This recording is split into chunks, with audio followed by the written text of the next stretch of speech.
अगर आप भी लेना चाहते हैं देश दुनिया की तमाम जानकारी तो आज ही सब्सक्राइब करें हमारे चैनल को। साथ ही नीचे दिए बेल आइकन को जरूर दबाएं ताकि हर अपडेट आप तक पहुंच सके।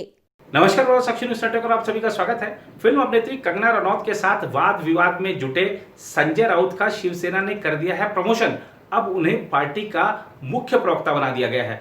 दूसरी तरफ कंगना रनौत के ऑफिस में बीएमसी की टीम पहुंची और आरोप लगाया कि आपने इस कार्यालय में अवैध निर्माण किया है और ये एक नोटिस देना चाहा, लेकिन कंगना के स्टाफ ने उस नोटिस को लेने से मना कर दिया। तो नोटिस अब कंगना के ऑफिस के बाहर लगा दिया गया है और बोला गया है कि 24 घंटे के अंदर, यहाँ 24 घंटे के अंदर यदि आपने निर्माण कार्य के लिए मंजूरी संबंधी दस्तावेज हमारे सामने नहीं रखे और जवाब नहीं दिया तो फिर हम इसे ध्वस्त करने की कार्रवाई शुरू करेंगे।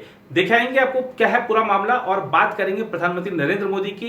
प्रधानमंत्री नरेंद्र मोदी ने आज मीडिया को भी ग्लोबल बनने की सलाह दी है और अपने इस संबोधन में उन्होंने क्या क्या बड़ी बातें कही हैं ये भी आपको दिखाएंगे। सबसे पहले बात करते हैं कंगना रनौत की। शिवसेना ने मंगलवार को बताया कि राज्यसभा सदस्य संजय राउत को पार्टी का मुख्य प्रवक्ता नियुक्त किया गया है।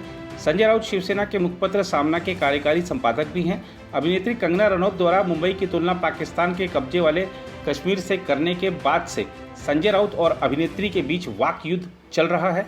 शिवसेना ने बताया कि राउत के अलावा लोकसभा सदस्य अरविंद सावंत और धैर्यशील माने, राज्यसभा सदस्य प्रियंका चतुर्वेदी, महाराष्ट्र के मंत्री उदय सामंत, अनिल परब, गुलाबराव पाटिल, विधायक सुनील प्रभु और प्रताप सरनाइक तथा मुंबई की महापौर किशोरी पेडनेकर और वरिष्ठ नेता नीलम गोरहे को पार्टी का प्रवक्ता बनाया गया है।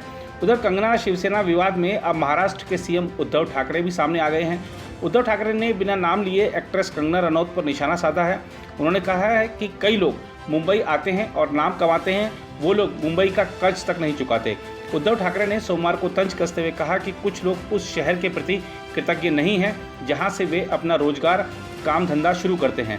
विधानसभा में शोक प्रस्ताव पर बोलते हुए उद्धव ठाकरे ने किसी का नाम लिए बिना कहा, कुछ लोग उस शहर के प्रति कृतज्ञ होते हैं जहां पर वे जीविकोपार्जन करते हैं, लेकिन कुछ लोग नहीं होते हैं।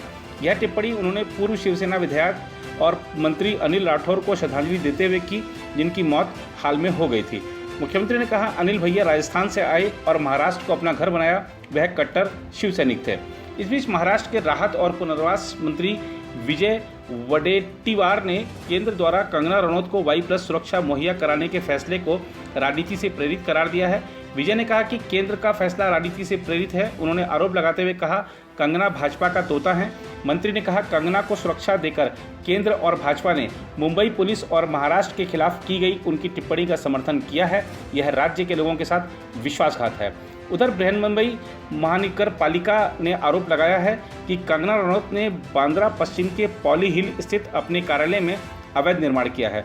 मंगलवार सुबह बीएमसी अधिकारियों की एक टीम कंगना रनौत के ऑफिस पहुंची और नोटिस देना चाहा, लेकिन कंगना के कार्यालय के लोगों ने नोटिस लेने से मना कर दिया, जिसके बाद अधिकारी उनके कार्यालय के बाहर नोटिस को चिपकाकर चले गए। बीएमसी ने कहा है कि यदि वह संबंधित निर्माण की मंजूरी संबंधी दस्तावेज 24 घंटे के अंदर नहीं प्रस्तुत करती हैं तो अवैध निर्माण को गिराने की कार्रवाई शुरू कर दी जाएगी। उधर प्रधानमंत्री नरेंद्र मोदी ने मंगलवार को कहा कि हर अंतर्राष्ट्रीय मंच पर भारत की उपस्थिति मजबूत हुई है। ऐसे में भारतीय मीडिया को भी ग्लोबल होने की जरूरत है।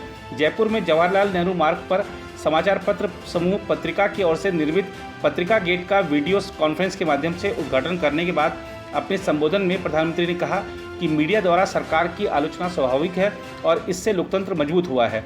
मोदी ने कोरोना वायरस महामारी को लेकर जागरूकता फैलाने के लिए मीडिया की सराहना करते हुए इसे लोगों की अभूतपूर्व सेवा बताया। प्रधानमंत्री ने कहा, भारत के स्थानीय उत्पाद आज ग्लोबल हो रहे हैं। भारत की आवाज़ भी और ज़्यादा ग्लोबल हो रही है।